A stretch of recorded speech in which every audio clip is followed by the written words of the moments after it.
உடனே கூட்டணி அமைச்சுட்டாங்களா? 20 நாட்கள் போராட்டம், பத்திரிகையில ஊடகத்திலும் மாறி மாறி வந்தது. திமுக கட்சிக்காரர் நிர்வாகிகள் காங்கிரஸ் குறை சொன்னாங்க, காங்கிரஸ்காரர் திமுக குறை சொன்னாங்க. ஒரு காலகட்டத்தில் திமுக காங்கிரஸ் கூட்டணி ஏற்படாத என்ற சூழ்நிலை வந்தது. எப்படியோ கூட்டணி அமைச்சுக்கிட்டாங்க. ஏன்னா மனசாரா கூட்டணி அமைச்சாங்க, சந்தோஷமா இல்ல.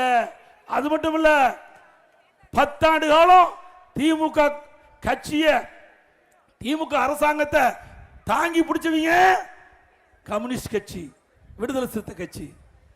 2021 சட்டமன்ற பொதுத் தேர்தலில் கொடுத்த இடத்தை விட ஆதரவு கொடுத்ததுக்காக ஒரு சீட்டு மைனஸ்.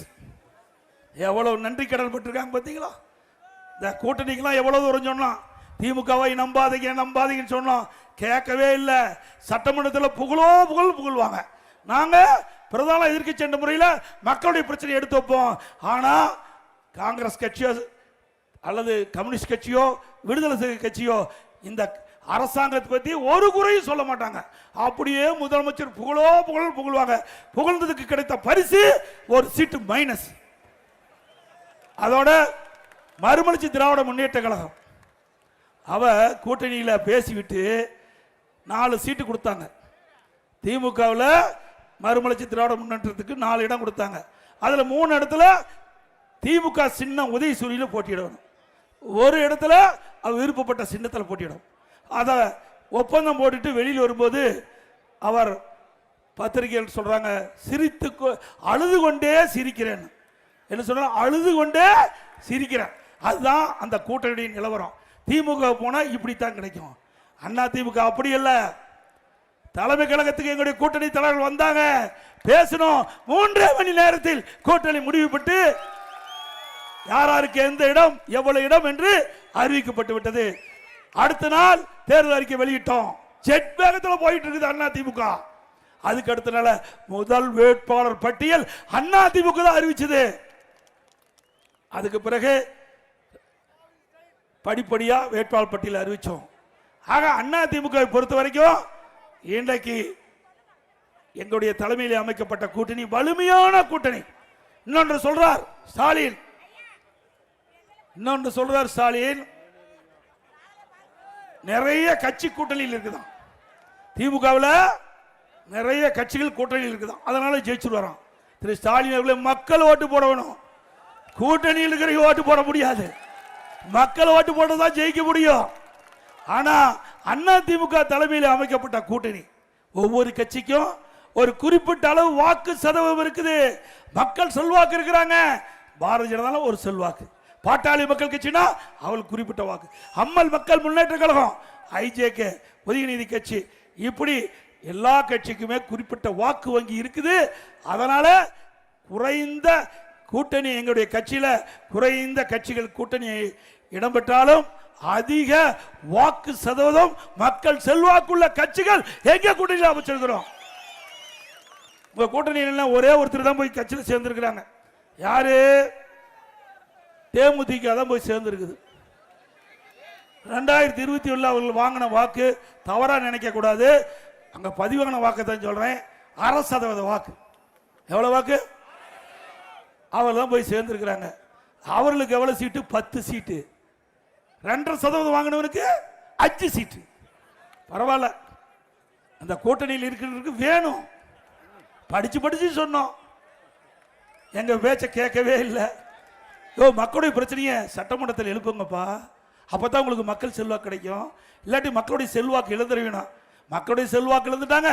கூட்டணியில தலைமை தாங்கிற திமுக இவருடைய செல்வாக்க அறவா இழக்க வைத்துட்டு.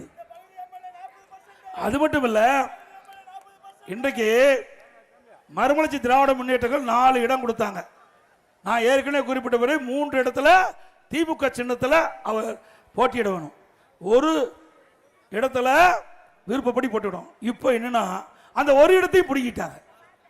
4 இடத்துலையும் திமுக சின்னத்தில் தான் போட்டியிட வேணும். யாரை எதிர்த்து கட்சி தொடங்கினாங்க? யார் எதிர்த்து? திமுக எதிர்த்து தானே மறுமலர்ச்சி திராவிட முன்னேற்ற கழகம் கட்சி தொடங்குச்சு. அப்புறம் அந்த கட்சியில சின்னத்தில் போயிட்டு அந்த கட்சியில சின்னத்தில் போட்டிட்டா அந்த தனி கட்சி என்ன நினைக்க முடியும்?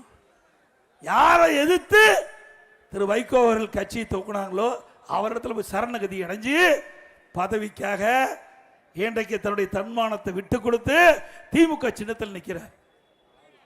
4 தொகுதியில் உதயசூரியன் சின்னத்தில் நிற்கிறீங்க, வெக்கமா இல்லை? அது மட்டும் இல்ல, இன்றைய தினம் அதிமுக ஆட்சி இருக்கின்ற பொழுது இஸ்லாமிய பெருமக்களுக்கு நிறைய திட்டங்களை கொடுத்திருக்கிறோம். அதை இந்த நேரத்தில் சொல்லியாக வேண்டும். 2001 அம்மா அவர்கள் தமிழகத்தினுடைய முதலமைச்சர் இருக்கும்போது புனித ரம்லான் மாதத்தில் பள்ளி வாசலுக்கு நோன்பு கஞ்சி தயாரிக்க விலையில்லா அரிசி கொடுத்தது அதிமுக. உலகத்தில் இஸ்லாமிய நாடுகள் கூட விலையில்லா அரிசி கொடுக்கல. அதிமுக ஆட்சி இருக்கின்ற பொழுதுதான் இஸ்லாமிய பெருமக்கள் வேண்டுகோளை ஏற்று சுமார் 5400 மெட்ரிக் டன் அரிசி கொடுத்து அந்த இஸ்லாமிய பெருமக்களுடைய கோரிக்கை நிறைவேற்றி கொடுத்தோம். நாகூர் தர்கா சந்தன கூட்டு திருவிழாவிற்கு தேவைப்படுகின்ற சந்தன கட்டைகளை விலையில்லாமல் கொடுத்தோம். மானியத்தை உயர்த்த வேண்டும் என்று இஸ்லாமிய பெருமக்கள் வைத்த கோரிக்கையை ஏற்று 6 கோடி இந்த நிதி ஒதுக்கீடு, 12 கோடி ரூபாய் ஹஜ் புனித பயணம் மேற்கொள்வதற்கு நிதி ஒதுக்கீடு செஞ்ச அரசு அதிமுக அரசு. ஹஜ் பயணிகள் சென்னையில் தங்கி செல்ல ஹஜ் இல்லை வேணும்னு கேட்டாங்க, 15 கோடி ஒதுக்கி கொடுத்தோம். 2016 ஹாஜிகளுக்கு மாதந்தோறும் 20,000 ரூபாய் மதிப்பூலியம் வழங்க திட்டத்தை கொண்டாந்துடும். உலமாக்கல் மற்றும் மோதிலாருக்கு ஓய்வூதிய பயனாளி எண்ணிக்கை அதிகரித்து கொடுத்தோம். அவர்களுக்கு கொடுக்கப்பட்ட ஓய்வூதியம் 750 3000 உயர்த்தி கொடுத்தோம். உலமாக்களுக்கு புதிய இருசக்கர வாகனம் வாங்க 25,000 மானியம் கொடுத்தோம். வகுப்பு வாரியத்திற்கு ஆண்டு நிர்வாக மானியம் மற்றும் பள்ளிவாசல்கள் தர்காக்கள் பழுதுபார்த்தல் மற்றும் புனரமைப்பு பணிகளை மேற்கொள்ள நிதி வழங்கப்பட்டது. அதே போல இஸ்லாமிய வகுப்புடன் நேரடி நியமன முறையில் நிரப்பப்படாத பணியிடங்களுக்கு முன்கொணர்வு முறையை நீடிக்க அரசாணை வெளியிடப்பட்டது.